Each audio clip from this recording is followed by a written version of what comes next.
Hi friends, இன்றைக்கி நம்ம NR துணை பார்ப்போமா? வாங்க பார்க்கலாம். என்ன நடக்குதுன்னு பார்த்தீங்கன்னா, சந்தா வந்து ரொம்ப பதட்டத்தோட சேரன் அண்ணனுக்கு கால் பண்ணுறாங்க.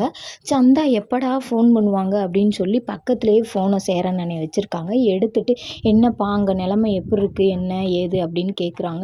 இல்லைங்க, இங்கே எனக்கு நிலமையே சரியில்லை, கல்யாணம்னு சொல்லிக்கிட்டே இருக்காங்க, எனக்கு ரொம்ப பயமாக இருக்குது, நீங்கள் வந்து என்னை கூட்டிகிட்டு போயிடுறீங்களா அப்படின்னு சொல்லி சந்தா கேட்குறாங்க.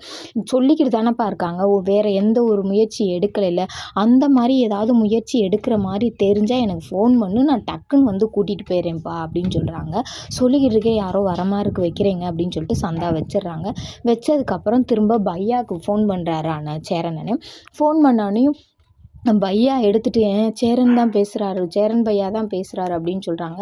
அப்போ என்னங்க பையா, ஏது பையான்னு, இல்லை சந்தாவுக்கு வந்து ரொம்ப பயமாக இருக்கான், இப்படியே இருந்தால் சந்தா ஒழுங்காக உடம்பையும் பார்த்துக்கிறாது, அது சாப்பிடவும் செய்யாது அப்படின்னு சொல்லி சொல்கிறாங்க. இல்லை அப்படியெல்லாம் ஒன்றும் இல்லை, ரொம்பலாம் கம்பல் பண்ணலை, சும்மா கல்யாணத்தை பற்றி பேசிக்கிட்டு இருக்காங்க அவ்வளோதான் அப்படின்னு சொல்லி சொல்கிறாங்க. பையா பொய் சொல்கிறாரு, என்ன ஏதுன்னு தெரில, கடைசியில் ஏமாற்றி இவரே கல்யாணம் முடிச்சு வச்சுருவாரோ அப்படின்ற மாதிரி பேசுகிறாரு. அவ்வளோதான்.